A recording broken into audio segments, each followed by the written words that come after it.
कर चौधरी जंगल में आगे की ओर बढ़ गया। जैसे ही चौधरी थोड़ी दूर चला, जंगल में उसे वही घोड़ी मिली। घोड़ी ने कहा, आओ चौधरी, मैं तुम्हारा ही इंतजार कर रही थी। क्या तुम्हें भगवान मिले? तब चौधरी ने कहा, हाँ, मुझे भगवान मिले और तुम्हारी पीठ की जो जलन है उसका उपाय बताया है।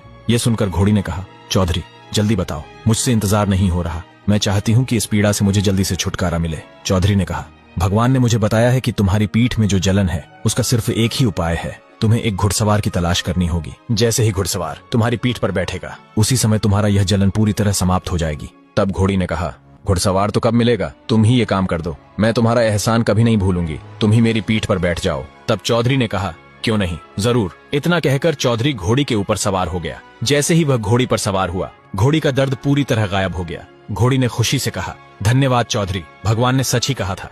जैसे ही तुम मेरी पीठ पर सवार हुए, मेरा सारा दर्द गायब हो गया। अब मैं बिल्कुल स्वस्थ हूँ। मुझे न तो जलन हो रही है और न ही कोई पीड़ा। चौधरी मुस्कुराते हुए बोला, यह तो बहुत अच्छी बात है। तभी चौधरी ने सोचा, अब तो घर समय पर नहीं पहुंच पाऊंगा। काफी रात हो चुकी है। इस जंगल में जंगली जानवर भी घूम रहे होंगे, शेर, चीते। अगर उन्होंने मुझ पर हमला कर दिया तो? यह सोचकर चौधरी घबरा गया। चौधरी ने घोड़ी से कहा, सुनो, क्या आज की रात मैं तुम्हारे साथ ही रुक सकता हूँ? अगर तुम अनुमति दो तो मैं तुम्हारे साथ ही रुक जाऊं। सुबह होते ही वापस रवाना हो जाऊंगा। घोड़ी बोली, क्यों नहीं चौधरी, जरूर, तुम मेरे साथ चलो। पास ही मेरा तबेला है, वहीं सुरक्षित जगह पर हम आराम से रात बिता लेंगे। चौधरी ने राहत की सांस ली और कहा, चलो। तबेले में पहुंचकर चौधरी आराम करने लगा।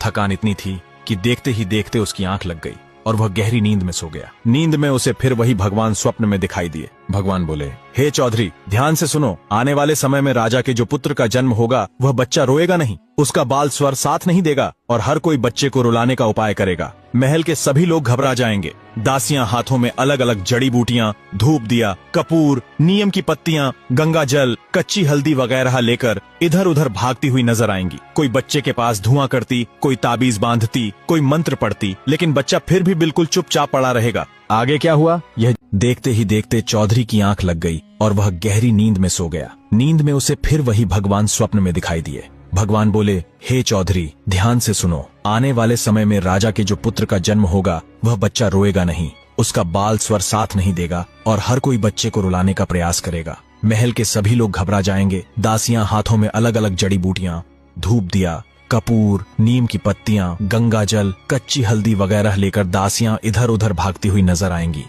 कोई बच्चे के पास धुआं करती, कोई ताबीज बांधती, कोई मंत्र पढ़ती, लेकिन बच्चा फिर भी बिल्कुल चुपचाप पड़ा रहेगा, न रोएगा न हिलेगा, बस लेटा रहेगा, आंखें बंद किए हुए।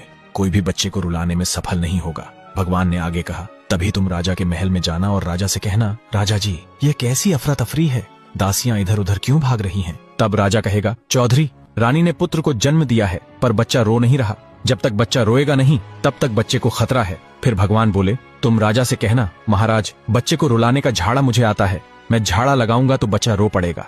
तब राजा तुमको कहेगा, जरूर, क्यों नहीं, ये काम तो तुम पहले करो। तब तुम राजा से कहना कि जब तुम उस बच्चे के पास जाओ तो कमरे में कोई भी मौजूद नहीं होना चाहिए, न कोई दासी, न कोई पहरेदार और न ही आप और रानी। कोई तुम्हें देखे भी नहीं और अकेले कमरे में जाकर उस बालक से वही ब्राह्मण वाला सवाल पूछना, वही 2 रोटी का आटे वाला प्रश्न। वह बालक तुम्हारे सवाल का जवाब दे देगा। चौधरी इतनी गहरी नींद में था कि उसे पता ही नहीं चला कब रात बीत गई और कब सुबह हो गई। जैसे ही उसकी आंख खुली, उसने देखा कि चारों ओर उजाला फैल चुका है और सूरज निकल आया है। तभी वह घोड़ी से बोला, सुनो, अब मैं घर की ओर रवाना हो रहा हूँ, मुझे देर हो रही है और मुझे राजा के सवाल का जवाब भी देना है। यह सुनते ही घोड़ी बोली, तो आओ, मेरी पीठ पर बैठ जाओ, मैं तुम्हें तुम्हारे घर तक छोड़ देती हूँ। चौधरी ने कहा, हाँ, क्यों नहीं।